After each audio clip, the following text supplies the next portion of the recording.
Hey everyone, welcome, and today we're going to be looking at email verification. Now usually when you send emails you need an SMTP server. For my local development environment I have chosen Papercut as the server, so that's just going to be on our local host at port 25. Go ahead, just grab the latest release. I will leave a link for this in the description. If you're on Windows, it's an easy setup, you just run the exe and it installs. Okay, so let's go ahead and close that. And first of all, if you're going to enable email verification, what you want to do, and by the way, we're going to be working with the identity example. What you want to do is you want to go into startup, and for your add identity, you want to go into the configuration, you want to go into sign in and grab the require confirmed email option and set it to true, right? So now if the user is going to, in our home controller, he's going to register, this should not succeed. So let's, or rather not the login, sorry, the register part. Let's go ahead and put a breakpoint here and make sure that this doesn't work. So I'm going to go onto home register, and on the register page, let's just go ahead and say test register. Okay, and here we are, and the sign-in result should be false. Okay, so when you enable the option of require confirmed email, that's essentially not going to let the user sign in until they confirm their email. So what we have to do is initiate the process of email confirmation, and this should take place here. So instead of signing in the user straight away after registration, you give them a link in their email which they can follow to then log in. Okay, so let's go ahead and stop this. Right here, we want to replace this with the generation of the email token or the confirmation token, whatever you want. And I guess display pay, that shouldn't really be a problem. We basically want to display you should get an email, right? So let's just get that out of the way, and let's just say create a page, something like email vacation CSHTML, and in here you will have a pretty little page which will say email has been sent, please verify it, or whatever, right? And this is all we're gonna do. So if we've been successful, let's go ahead and return to this page, and let's go ahead and make a public action result email verification, and we'll return view, and we'll return to this action. Okay, now let's go ahead and generate this token, and with user manager, with these services that we inject, it is really easy. So let's go ahead and grab the code, and we'll, from our user manager, we will generate email confirmation token. And by the way, if you want to implement password resets, you do the same thing. So generate password reset token. For this example, will apply to the password reset as well as email confirmation, right? So generate email confirmation token async. Let's go ahead and wait on this. And the one thing that we need to provide is the user. So let's go ahead and supply the user here, and this will generate the code unique to the user. Now, before we do anything else, let's take a look at how we actually complete the circle, right? So, right, we're going to generate this code. Do we need anything else? Let's go ahead and grab the user manager and let's confirm email async, right? And here we see that we need the user again and we need the token. Now, if we just think about it, once they get an email, they get redirected back. How are they going to how are we going to find out that it's this user? Okay, so another thing that we will need is this user ID. That's the way we're going to bring up this user record. Okay, so let's go ahead and create a public async action result, and let's make this a task because everything is asynchronous, and we're going to say verify email here, and we'll have the user ID and the code. Okay, and this is where we're going to either display a page and then redirect to login. I'm going to display a page and then they can go to the login page, so I'm just going to go ahead and return view here, and I'm going to copy the name here, and whoa, wrong button. I'm gonna create the verify email.cshtml page. I'm just gonna say thank you for verifying your email. Please log in here, and then we can make the button to redirect. Go to login. You can type whatever you want here. ASP controller, or did I not bring in the tags? Nope, we don't have tag extensions, so let's go ahead and just say href home login. Okay, and that should be okay. So verify email is where we're gonna go when the user clicks on the email, right? So this is where we want to redirect. Once we have the code, in between here, we want to generate a link to this action and then send that link with whatever message to the user. Let's generate the link first. Okay, so var link equals, and here we can use URL action builder, right? So this is going to build a URL to an action. So this is all we have to.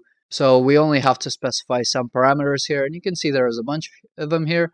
But essentially what we want is the action, controller, some parameters that we want to pass, and do we need anything else? I don't think so. Yep, let's go with action, controller, and some values. And then maybe if errors occur, we'll see if we need to add anything else. And an easy way to do this and include static typing is we can grab name of, verify email, you can say home controller here, and for the parameters we can grab the user ID, so make sure that this matches this and supply the code. For the user ID we will need to grab the ID from the user. Okay, you can run the application here, see what link gets generated. I'm just gonna go ahead and carry on. So once I get the link, I want to send it, and a good way to send it is to use the MailKit. Previously I showed how to use the SMTP server, and that's a little bit not secure, but essentially .NET Core has support for SMTP kit, so this is what we're gonna use. And sorry, not SMTP kit, MailKit. Alright, so in the services somewhere after MVC or before it, with this one it doesn't matter. All we want to do is add MailKit. Okay, and if we don't have it here, let's go ahead and open our Nugget packages, and we'll browse for MailKit. And once we have typed in MailKit, what we want to do is make sure that we grab the .NET Core.MailKit package and install that. Let's accept. Okay, so once we got that, let's go ahead and grab the using statement, and now we have to supply some configuration. And in this configuration we want to grab the use MailKit options and MailKit function, and here we want to provide some options, okay, as the first parameter. So if we go in there, first parameter is options, the other ones are lifetime. We can override this to be singleton, but let's leave it at scope. So MailKit options, let's go ahead and copy this class. Let's create options, and let's say new MailKit options, and we'll import this. And usually what you will do is we don't have this here, but essentially you have the I configuration, and when you grab the section you can grab a type, and for the properties that you have here you would have them in your app settings, and essentially when you extract that section you want those keys in the app settings to match these properties, and when you grab the section all the values will be assigned automatically, so then you don't even need to do this initialization. You essentially grab all the options from there straight away. And why am I talking about this? Let's actually go and do it. Let's create a constructor, configuration,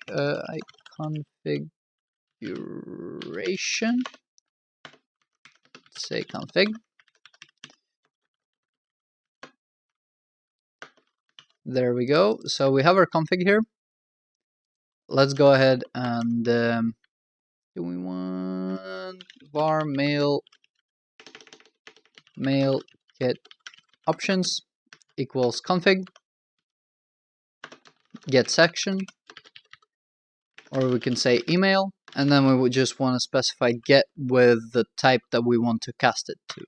So let's go ahead and specify MailKit options, and just like that, right? So this is now going to be a type of this MailKit options, and all the values should be populated, and we're just going to supply it like that and leave this here, and this we can drop it on one line, easy peasy, just like that. And really, if you want, you can just go ahead and place this bit here as well, because you shouldn't need it anywhere else really. So let's go ahead and fill this out in our app settings. Let's make an email section, just like that. And let's go to our startup. Let's grab the MailKit options, and we will first grab the server. And for us, this will be our local server, so 127.0.0.1. This is well known. Port, let's go ahead and specify 25. This is again well known for SMTP servers. This is by default. Security doesn't really matter for now. Sender name, let's say Anton. Sender email, we'll say testo. And for the other two, because it's a local server, I don't really need these three options. They're really for security. So once you have a real actual SMTP server, you will need these parameters. So just keep them here. You might want to inject them through your pipeline or something like that if you have that set up, or just make sure to keep them secret, okay? So we got these options. Let's go ahead and close that. What I'm gonna do is I'm gonna put a breakpoint here. Let me put this back. So I'm gonna put a breakpoint here. I'm just gonna make sure that this gets populated. Let's go ahead and start that. Okay. So let me take a look at the MailKit options. I can see my values here, and I'm happy with that. So let me remove this breakpoint, and let me go again back to this solution that I had, where I can just grab this thing and put it here. Okay, we added a MailKit service. What does this give us? Well, if we go into our home controller, what we can do now is in the controller itself, we can go ahead and inject an email service. And if we try to bring in the type, we will get an option of using net core MailKit core. Okay, and this will be the email service that we want to use to send emails. So let's go ahead and create a global type for this. Let's go ahead and grab the name for this, scroll down to register, and after we have this link, let's go ahead and grab our email service, and we want to send a sync, and all the parameters that we want to specify are there. So let's go ahead and send a sync. We will await on this straight away, and let's see what we need. We need mail2, subject, message, and is the message HTML? I don't want it to be. I will just send in the link. So let's go ahead and say mail2. We can just say test@test.com. Subject, email, verify, and message. We can send the link. And is HTML false by default? That's pretty much all we want. So I'm going to send the link here and redirect to email verification here. One thing I'm going to make sure, again, I remember this biting me before, is sender email. I'm gonna change this to be an actual email, otherwise I think it might crash. Okay, so let's go ahead and run this and see how this fares, and I'm gonna put a breakpoint right here. Okay, so let's go to home register. Let's register. Okay, let's see the code. The code is there. Let's see the link. So we can see that the link is actually missing the host and the schema. So I'm going to have to specify that. But this should actually send me the email with whatever the link is. But we'll fix that in a second. So let's go ahead and proceed here.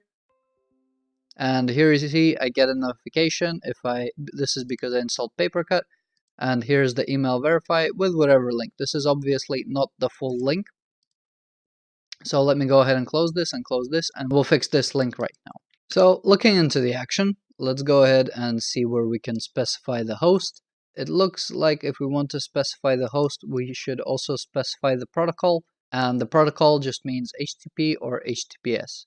Okay, so let's go ahead and specify the protocol, and an easy way to grab this will actually be from the request, and we can grab the schema, and then we can go to the request again, and we can grab the host to specify the host. And it looks like don't actually have a let me go back real quick because we don't have an action that takes that little parameters. So no, that actually should work. It's this one right here. Okay, let me revert this back. Is that because this is a host string? Okay, so I can toString this, and that should be fine. Okay, and let's actually do this. I will specify that this is HTML, and what I will do instead, I will remove this breakpoint, and I will just quickly make a link here and specify the href.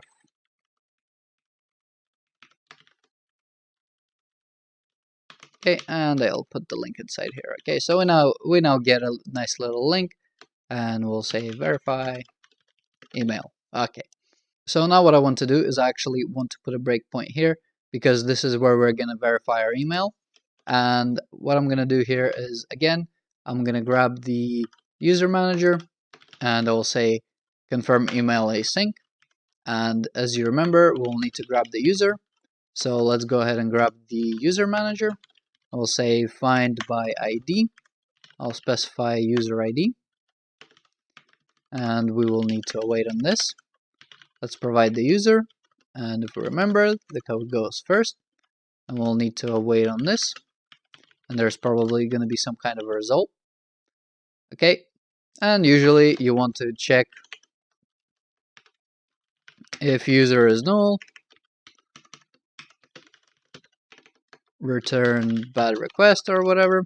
Make sure to handle these situations. I think this is a little bit out of scope here, but yeah, the result, if result succeeded, return view. Otherwise, we want to return bad request or the error page. But the main thing you don't want to do here is you don't want to let the user know what he got wrong. Did he get the user ID wrong? Is the code wrong? Everything should be working, okay? So if you are telling the user what's going wrong, and if he's indeed a hacker, that gives him a bit of information of what he actually needs to change or target, right? So first, he will be able to brute force and find the user that exists, and then once he's gonna start getting an error like your code's incorrect, right? Then he will be able to brute force the code. Just if you're going to return an error, make sure you don't specify what is wrong. Just tell him something went wrong, okay? And that's it. Don't tell him anything else. But let's go ahead and put a breakpoint here. And what I'm going to do, and again, I'm going to put a breakpoint here and make sure that the link I'm generating is more or less correct. Home register. Test, test, test. Take a look at the link. Okay, the link looks okay to me. Let's continue. And now I get the email. So here's the email. I get nice little text. Let's go ahead and open it. And here I am. And where did it open it? You can see that it opened it in the browser. And as soon as I opened it in the browser, it's already redirecting me to the verify email action. So let's go ahead and take a look at the user ID. We get the user ID. If we take a look at the code, we get the code. Okay, and we have the user that we grabbed, and the confirmation of the email has been successful. So now what we're going to do is we're going to get to the page. We can then go to login, and we can say test, test, test. And we can log in. And did I have a secret page somewhere here? I did. So let's go to the home/secret page, and here we can reach the secret page. So this is essentially it to verifying your email. And if you want to implement resetting passwords, it's exactly the same procedure as this. You have an action where you request your reset with just the email. You try to send the reset password link there, and that's pretty much it. So don't forget to check the links for PaperCut if you still haven't got it. But this will be it for this tutorial. If you enjoyed it, leave a like, subscribe. If you have any questions, make sure to leave them in the comment section. Don't forget to join the Discord server. And hopefully, I'll see you in my other episodes.